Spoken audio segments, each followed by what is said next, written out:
Perserikatan Bangsa-Bangsa atau PBB mencatat nilai perdagangan global meningkat 300 miliar dolar Amerika Serikat atau sekitar 4.800 triliun rupiah pada semester pertama tahun 2025.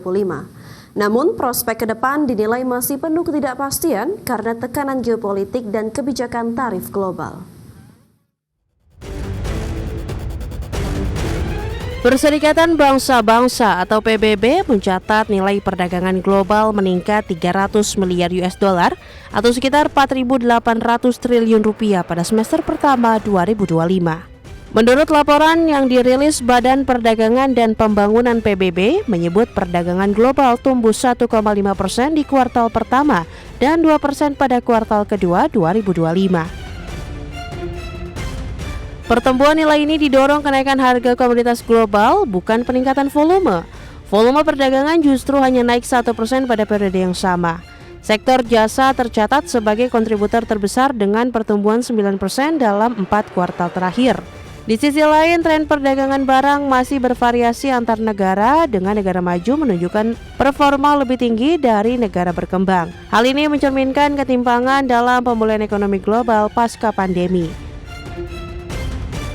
Adapun Badan Perdagangan dan Pembangunan PBB juga memperingatkan meningkatnya resiko fragmentasi perdagangan global akibat kebijakan tarif baru Amerika Serikat, mulai dari tarif dasar 10% hingga bea tambahan untuk baja dan aluminium dinilai dapat memicu tindakan balasan dari negara lain. Ketegangan ini diprediksi memperberat kondisi perdagangan global di paruh kedua 2025. Berbagi sumber, IDEX Channel. Pemirsa, Amerika Serikat meningkatkan besaran tarif masuk sejumlah barang asal Kanada menjadi 35% dari sebelumnya 25%. Pengenaan tarif tersebut akan berlaku mulai 1 Agustus 2025. Presiden Amerika Serikat Donald Trump mengumumkan pengenaan tarif masuk sebesar 35% terhadap sejumlah barang asal Kanada yang masuk ke Amerika Serikat. Tarif tersebut akan mulai berlaku pada 1 Agustus bersamaan dengan dimulainya pemberlakuan tarif resiprokal ke negara lainnya. Keputusan besaran tarif ini lebih tinggi dari besaran tarif yang diumumkan sebelumnya, yakni sebesar 25% terhadap barang-barang asal Kanada yang tidak termasuk dalam perjanjian perdagangan antara Amerika Serikat, Kanada, dan Meksiko atau USMCA. Keputusan Trump untuk menaikkan tarif masuk menjadi lebih tinggi bagi Kanada itu disebut sejumlah kalangan akan menjadi pukulan bagi pemerintahan Perdana Menteri Kanada Mark Carney. Karena pemerintahan Carney sedang berusaha menghindari beban tarif tinggi pada ekspor negaranya ke Amerika Serikat. Adapun hubungan dagang antara Amerika Serikat dan Kanada sebelumnya juga sempat memanas, di mana pada bulan Juni lalu Trump sempat menghentikan negosiasi setelah Kanada mengusulkan pajak layanan digital yang akhirnya dibatalkan oleh pemerintah Kanada. Berbagai sumber IDEX Channel.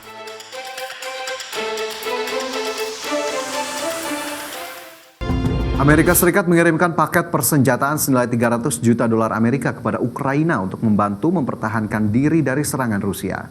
Menyatakan siap bekerja sama dengan Eropa untuk membeli paket persenjataan Amerika Serikat dalam jumlah besar.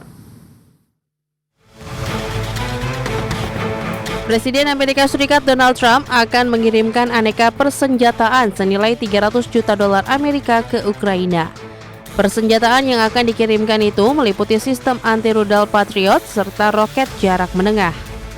Trump mengirimkan persenjataan ke Ukraina dengan memanfaatkan kewenangan penarikan dana oleh Presiden atau Presidential Drawdown Authority yang juga kerap dimanfaatkan oleh Presiden Amerika Serikat terdahulu.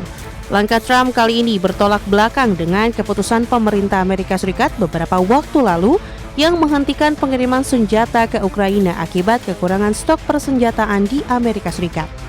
Namun di sela pertemuan dengan Perdana Menteri Israel Benjamin Netanyahu di Washington, Trump justru menyebut akan mengirim senjata ke Ukraina untuk membantu mempertahankan diri dari serangan Rusia. We're going to send some more weapons. We have to. They have to be able to defend themselves. They're getting hit very hard now. They're getting hit very hard. We're going to have to send more weapons. Yeah, defensive weapons primarily, but they're getting hit very, very hard. Very sad. So many people are dying in that mess. Pemirsa, restoran Wuhu siap dibuka pada September 2025 di downtown Dubai dekat Burj Khalifa. Semua aspek mulai menu, suasana hingga layanan akan dikelola oleh Chef Aiman yang merupakan koki buatan yang dikendalikan oleh model bahasa besar khusus kuliner. Restoran Wuhu akan gunakan koki buatan yang dikendalikan oleh model bahasa besar khusus kuliner yang dikelola oleh Chef Aiman. Chef Aiman dilatih melalui penelitian food science bertahun-tahun, data komposisi molekuler, dan lebih dari 1.000 resep tradisi kuliner dunia. Model AI menganalisis tekstur keasaman, umami untuk menyusun kombinasi rasa inovatif. Resep prototipe dari Chef Aiman diuji dan diperhalus oleh tim koki manusia di bawah arahan Chef Raif Osman dari Dubai. Masukan sensorik masakan membantu AI belajar dan menyesuaikan kreasi yang optimal. Tim pengembang menegaskan bahwa tujuan AI bukan menggantikan koki manusia, melainkan meningkatkan kreativitas mereka. Chef Aiman didesain untuk memanfaatkan bahan yang biasanya dibuang seperti lemak atau potongan daging, sehingga mengurangi sampah dapur dan meningkatkan keberlanjutan operasional restoran. Para pendiri menargetkan untuk melisensikan teknologi Chef Aiman ke restoran di seluruh dunia, membantu industri kuliner global mengurangi limbah dan meningkatkan inovasi makanan seluas mungkin.